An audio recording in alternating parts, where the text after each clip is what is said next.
Hi, good afternoon. Welcome to the marketplace. Coming up, racing against time. In 12 hours, independent power producers may shut down their plants if government fails to reach an agreement over debt owed them. Meanwhile, the minority in parliament warns of massive load shedding ahead if government does not act. We want to call on the finance ministry and government, and particularly the president, to intervene urgently in this matter and ensure that we find an amicable solution.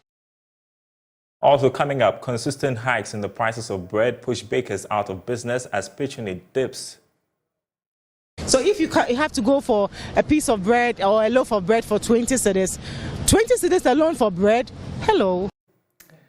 And we put the spotlight on Ghana's jewelry industry, which is becoming globally uncompetitive because of the use of obsolete equipment for production. We still have our local jewelers who are still using rudimental tools, who are also using obsolete equipment, and they are unable to produce to meet international standards. We have more coming up. Do stay with us here on The Market, please.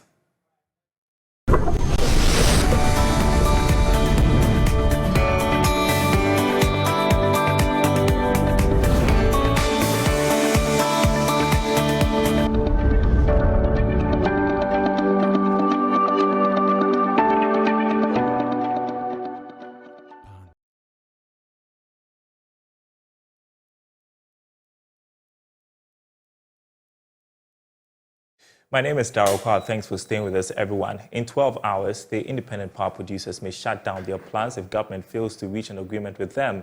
The Chamber of Independent Power Producers has, in a memo, directed its members to shut down their plants from the 1st of July to the 8th of July if government fails to pay 30% of the $1.73 billion owed them.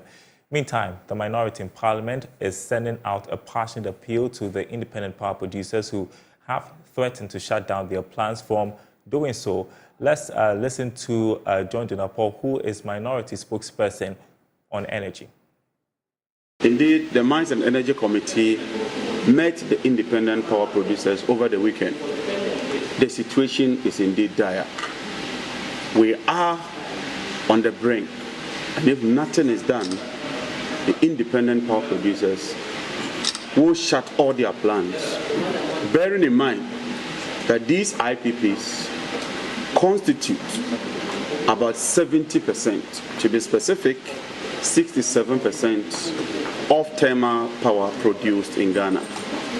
So a shutdown of their plants would mean that this country would experience massive load shedding, massive blackouts, massive doomsday that has not been experienced before. When 50% of the total power produced is taken out, your guess is as good as mine. I have spoken to former President Mahama, and he has indicated that on his behalf, I should make a passionate and humbling appeal to these independent power producers, that for the sake of this country, he's making a passionate appeal to them to reconsider their decision towards shutting their plants on the 1st of July. That is the deadline they've given to government. And so I want to make a passionate appeal and plead with the independent power producers to give government and the nation some more time. But even as we are pleading with them, we wish to call on government to demonstrate leadership, to show commitment. And I think that the approach being adopted by the finance minister will not resolve the issue. The finance minister, instead of dealing with the chamber of IPPs, is engaged in selective payments, discriminatory payments, selecting some preferred IPPs, paying them, and leaving others to their own fate. We want to call on the finance ministry and government, and particularly the president, to intervene urgently in this matter and ensure that we find an amicable solution. In other news, the United Nations Development Program, UNDP, is raising red flags over what it describes as bias on the part of 3 of the world's biggest credit rating agencies against some African countries, including Ghana. In its latest report on lowering the cost of borrowing in Africa, the UNDP says the continuous downgrade of Ghana's economy is based on, quote, less subjective assessments and is costing the state and other African countries some $74 billion. President Kwawu last week criticized the agencies, calling them reckless. And I can comfortably and convincingly say this. As the AU champion for African financial institutions and leader of a country which recently had to deal with one of the most difficult periods in its post-independent history, difficulties which were exacerbated by the reckless behavior of rating agencies that engaged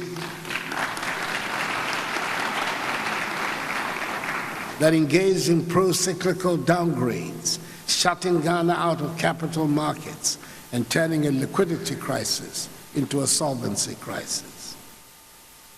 Afri-Exim Bank, under its counter-cyclical response mechanism, provided timely support to help Ghana navigate the macroeconomic management challenges worsened by Russia's war of aggression in Ukraine in an orderly manner, when suddenly we realized we were alone.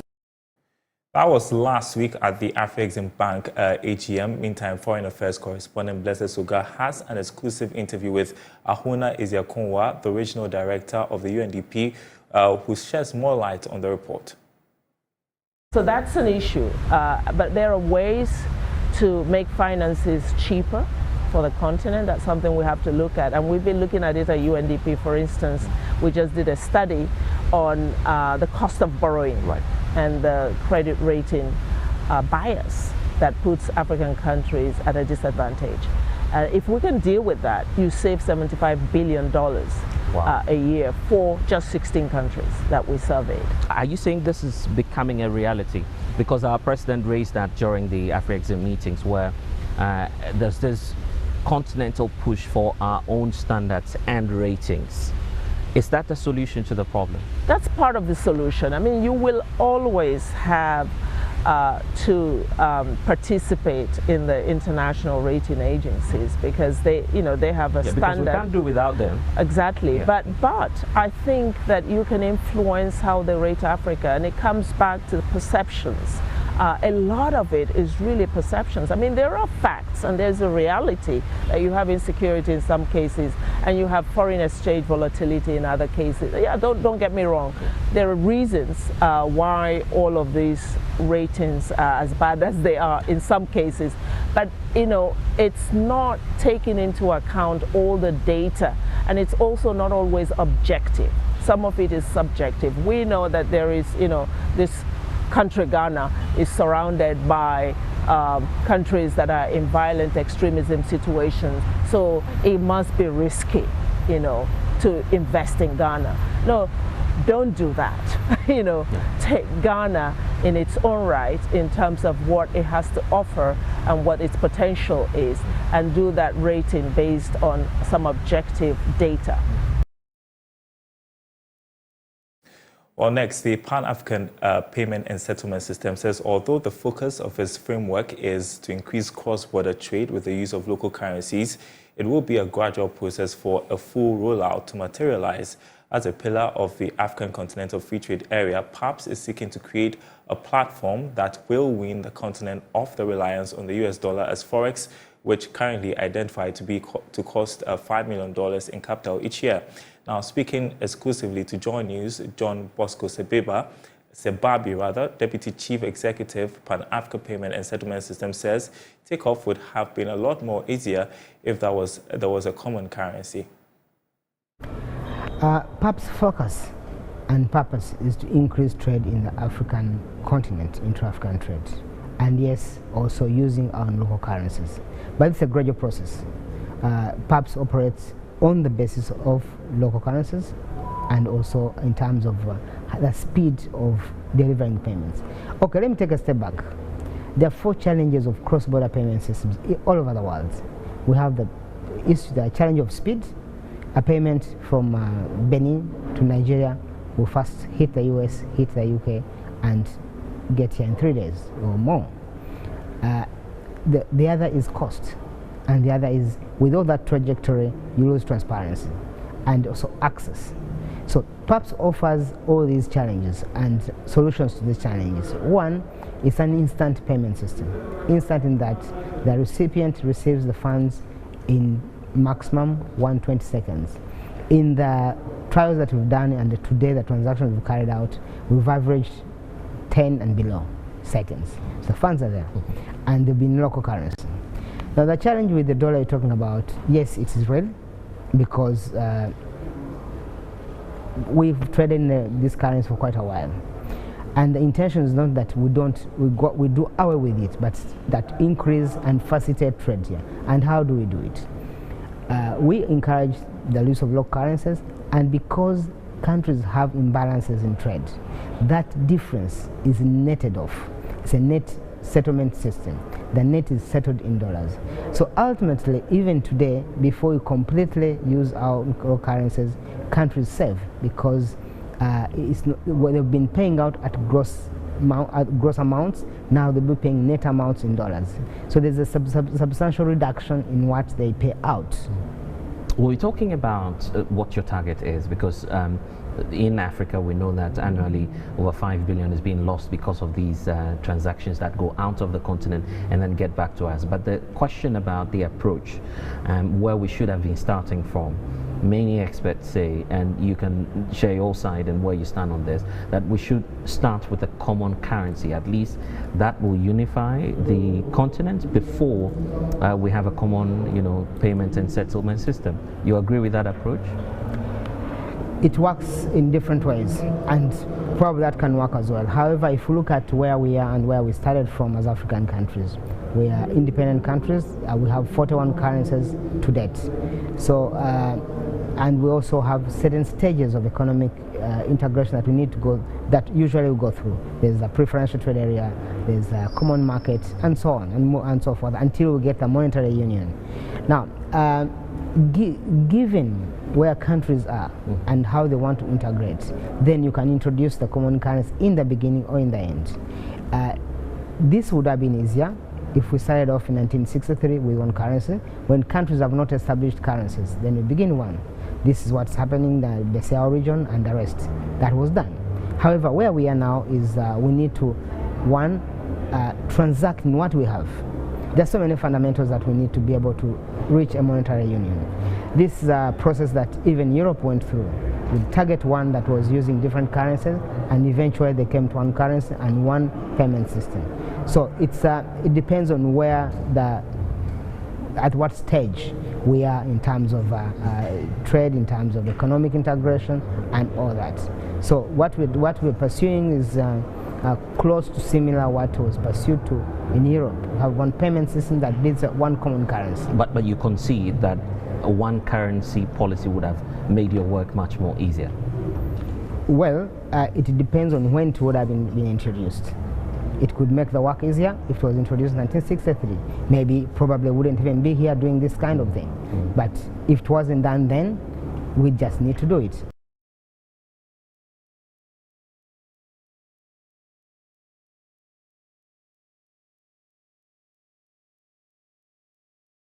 Well, the full conversation is later on Foreign Affairs with Blessed Suga on the JoyNews channel. That's at 10 p.m. Make a date.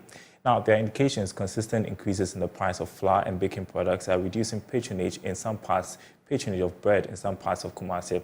Now, the price of a bag of flour has shot up from 580 cedis in the first quarter of this year to 650 Ghana cedis. Now, some retailers of bread say the size of a loaf has been reduced, and this has affected daily sales and profit margins. Lab FM's Mona Lisa Frimpong has more.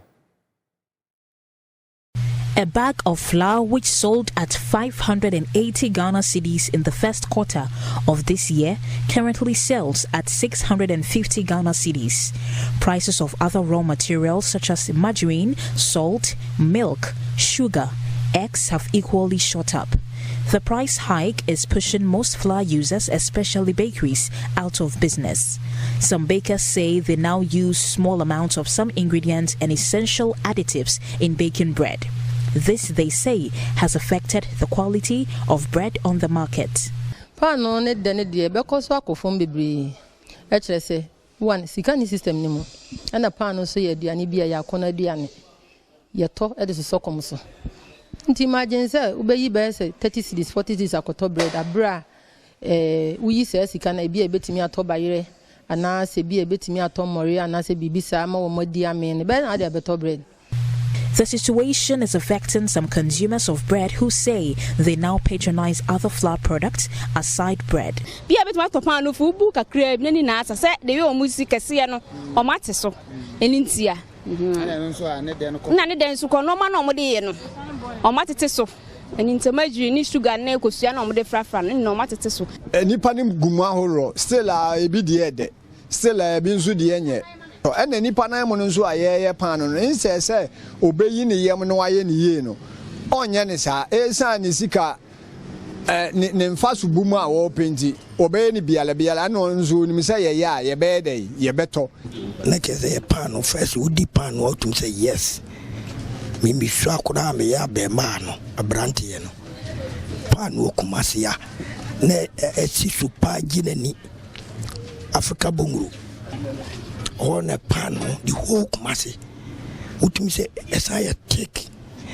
meti asafu samre no mi nanti firo me ko hokotobi eba what to na die ya oh and na die say nye pano no ebi obi em kura ahwi. I don't have any problem with any baker does this because it's very expensive to get a loaf of bread or even a piece of bread, which doesn't make sense because you cannot be chewing the bread like you are chewing, eating something. Add something. You need to add something. So you have to complement it with something. So if you have to go for a piece of bread or a loaf of bread for 20 cedis, 20 cedis alone for bread, hello. On the streets of Kumasi, retailers say they are recording low sales. According to them, their daily sales of 50 loaves have dwindled to between 25 and 30 loaves of bread. They want government to reduce taxes on raw materials to keep them in business. When I joined the business, it was moving all right. By these days, the business wasn't going all that because they said it was that time it was 10 cedi. Now it's 12 cedi. People are complaining. Sometimes when you take bus, when bus come and take you, then they are going. Somebody say, "Oh, how much is the bread?" When you say it's 12 cedi, they'll say they'll be complaining that it's too much because it's 12 cedi. You say the man boy they kwa because they say, "Oh no, back on my saying, I have to pay 12 cedi." This is my say acquire brasa. I want to say first it me £100. They say pound 50 and me ton. Leadership of the Ashanti Flour Users Association tells Love News that despite petitioning government over the excessive hikes in the price of flour, the situation persists. CEO of Matiko Bakery, Ekwia Friye, and Isaac Ajiman wants government to come to their aid.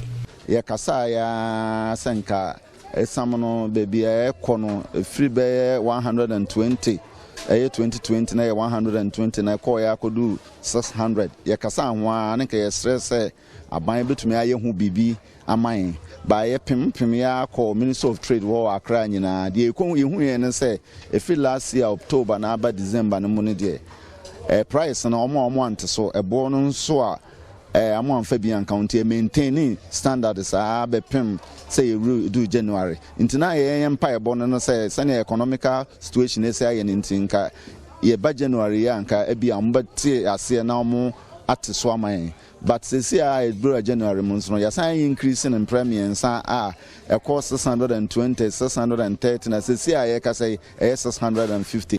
For Joy Business, Mona Lisa Frimpon reporting.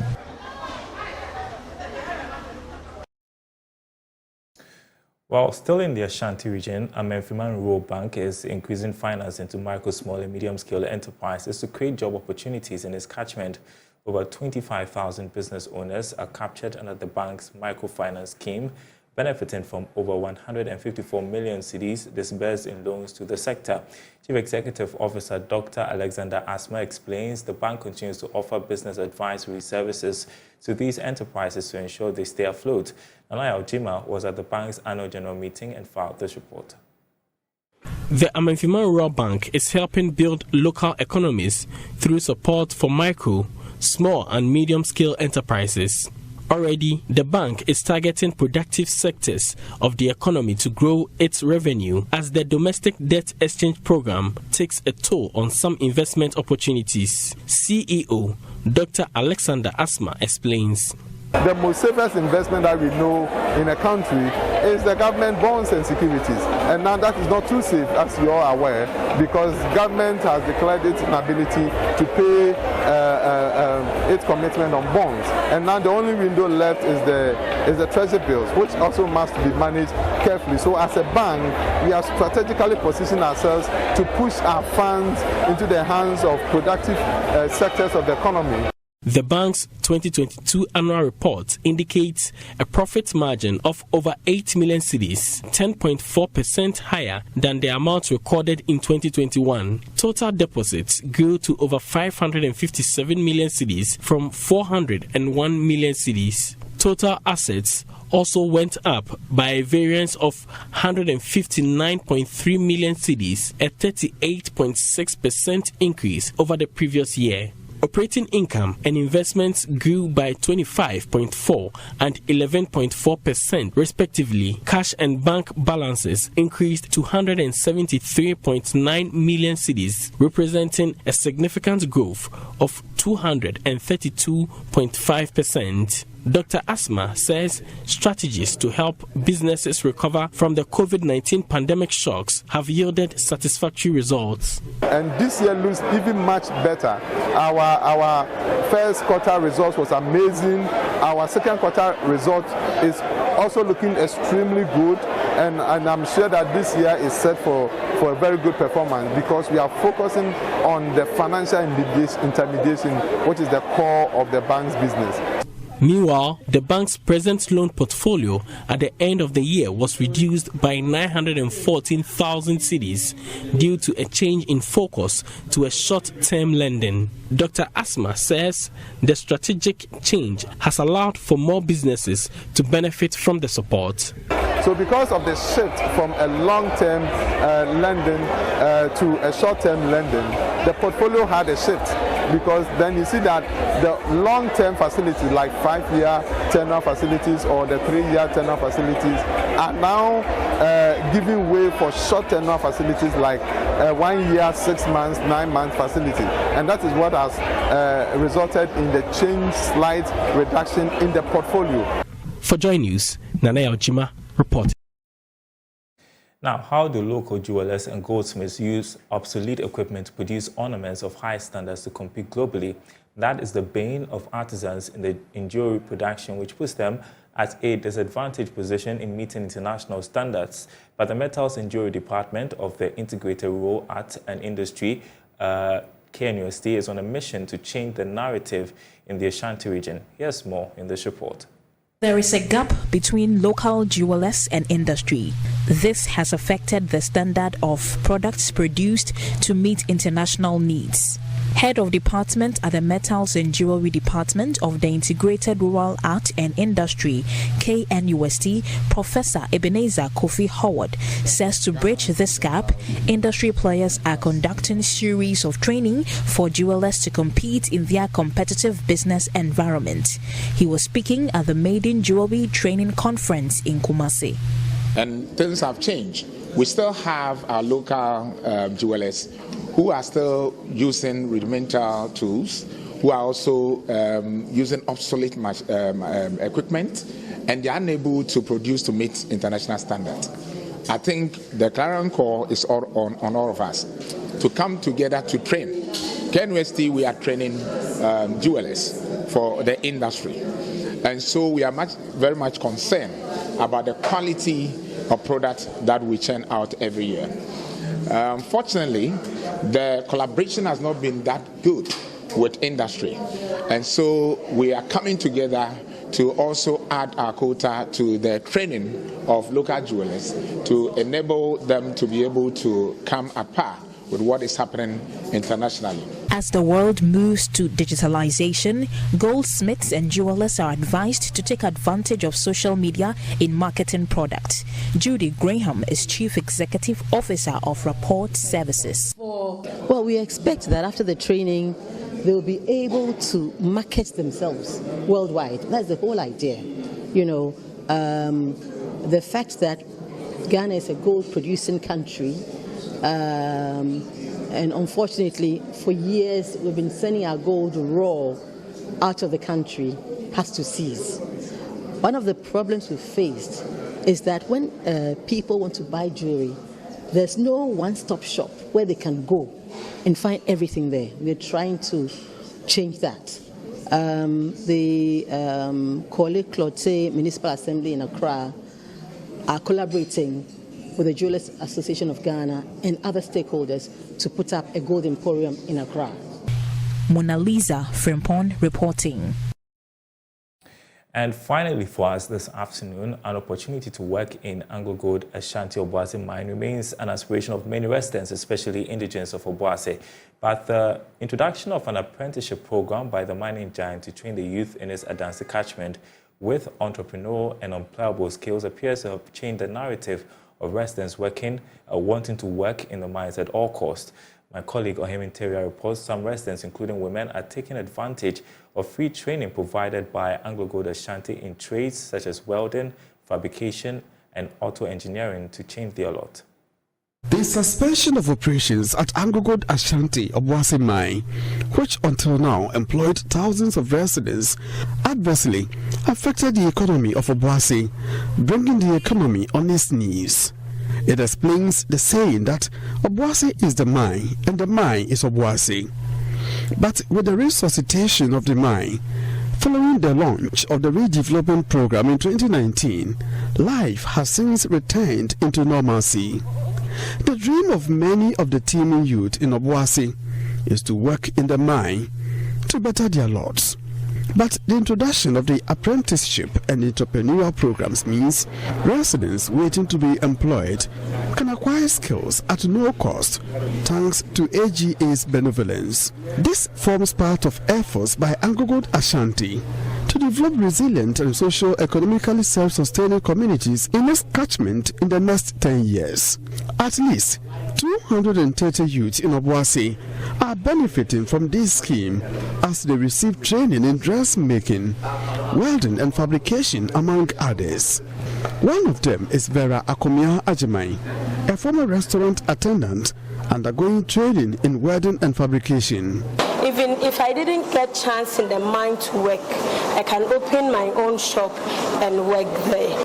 Besides the skills training, residents are taking advantage of the presence of the KNUST Obuasi campus to acquire knowledge that will position them to work in the mine in the future. A level 400 metallurgy student tells JoyNews his desire to work at the mine influenced his decision to read his current course. Growing up, I know a lot about galamsey and gold. And I know that as a child, I know that gold sells a lot and there's money in gold and all that. So growing up, I took interest in the gold because right in front of your house there is a gutter or whatever and people are just trying to dig gold from it.